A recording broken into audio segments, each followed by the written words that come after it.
আজ ভেবেছিলাম তোমাদের সঙ্গে আমার হোম ট্যুরটা শেয়ার করব। সেই মতন প্রস্তুতিও নিয়েছিলাম, জানো তো। সকালবেলা উঠে তা হঠাৎই মাকে নিয়ে তোমাদের দাদাভাই ডাক্তারের কাছে গেল। সেই কারণে ভাবলাম আর এটা করা সম্ভব হবে না একার পক্ষে, তাই আর দিলাম না। তা রোজকার কাজকর্মই তোমাদের সঙ্গে শেয়ার করছি। হ্যালো এভরিওয়ান, কেমন আছো তোমরা সবাই? আশা করছি সবাই ভালো আছো। আমি শিউলি, আমার নতুন একটা ব্লগে তোমাদের ওয়েলকাম। কালকে যেই ভিডিওটা আমি শেয়ার করেছিলাম, মানে যেখানে তোমাদের দাদাভাই আমার অ্যানিভার্সারি গিফটটা দিয়েছে, অনেকেই কিন্তু জিজ্ঞাসা করেছো যে ওটা কত গ্রাম আছে আর টোটাল ওই দুটো মিলে কত পড়েছে। অনেকে আবার বলেছে যে আমার নোয়া বাঁধানোটা কত নিয়েছে। যেটা সিলভারের সেটা কিন্তু 1600 টাকা প্রাইস নিয়েছে। ওটা রেডিমেড দোকানে বানানো ছিল, আমার পছন্দ হয়েছে, তাই আমি ওনাকে বললাম যে ওজন করো কত আছে। উনি বললো যে 1600 টাকা মতন পড়বে। আর যেটা গোল্ডের ছিল সেটা 4 গ্রামের ছিল, ওই মজুরি দিয়ে ওই 34-35 হাজার টাকা মতন পড়ে গেছে, এই আর কি। তো যাদের যাদের একটু ডাউট ছিল তাদের বলে দিলাম। অনেককে আমি কিন্তু কমেন্ট করেও বলে দিয়েছি, তারপরেও ভাবলাম যে ভিডিওতে একটু শেয়ার করে দিই। আর সিলভারের এই জুয়েলারিগুলো এখন কিন্তু ভীষণই ট্রেন্ডিং চলছে। আমার ইচ্ছা ছিল যে গিনির ডিজাইনের নেওয়া, কিন্তু ওনার কাছে আর ছিল না।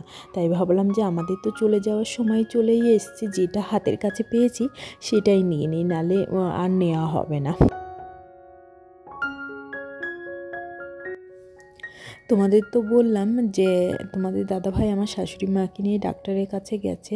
দেখো সেই কারণে বাড়িটা একটু ফাঁকা ফাঁকা। আর বাবুকে একটু পরে ঘুম পাড়িয়ে দেবো, এইদিকে কাজকর্মগুলো করে নিই। বাবা ওই বাবুকে নিয়ে রয়েছে, তাই আমি ভাবলাম যে এইদিকে সমস্ত কিছু একটু ক্লিন কেন করছি বলো তো। রোজই কিন্তু মোটামুটি ক্লিন করা হয়। আমাদের উপরের ঘরে তো কাজ হচ্ছে, বাথরুমের নলের কাজগুলো করছিল, তাই কালকে ওই দেয়াল কাটাকাটি হয়েছে, সেই কারণে কিন্তু ভীষণ পরিমাণে ধুলো উড়েছে। আর সমস্ত ধুলোগুলো কিন্তু নিচেও চলে এসেছে। আমরা অনেক কি চেষ্টা করেছিলাম যাতে না আসে, সমস্ত জানলা দরজা বন্ধ ছিল, তাও এটাকে আর আটকানোর জিনিস।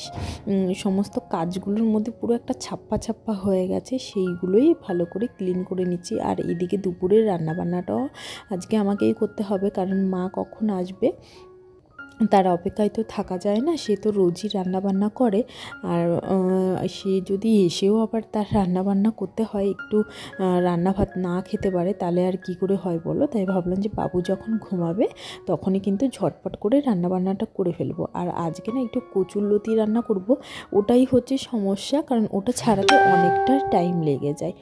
কচুরলতিগুলো আর যেই মানে জালি কসবাইটগুলো থাকে না, সেগুলো দিকে কিন্তু খুবই ইজিভাবে ওটা ছাড়ানো যায়, কিন্তু এইখানে নেই, তাই ওটা বটি দিয়েই আমাকে করতে হবে।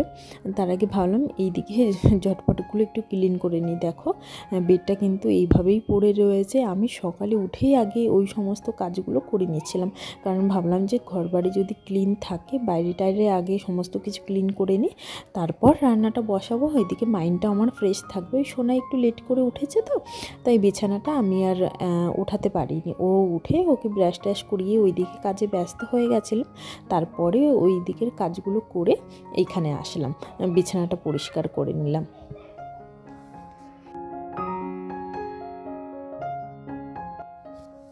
জানো তো এই সমস্ত কাজগুলো করার টাইম পাচ্ছি কারণ সকালের রান্নার চাপটা নেই।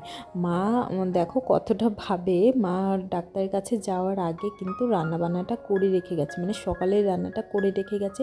জানে যে আমি ঘুম থেকে উঠে ছেলেকে খাওয়ানো থাকে, ওর মুখ হাত পা ধোয়ানো থাকে, ওকে নিয়ে পারবো না। ও এখন অনেকটাই দুষ্টু হয়ে গেছে, সেই কারণে মা কিন্তু ব্রেকফাস্টটা বানিয়ে রেখে গেছে।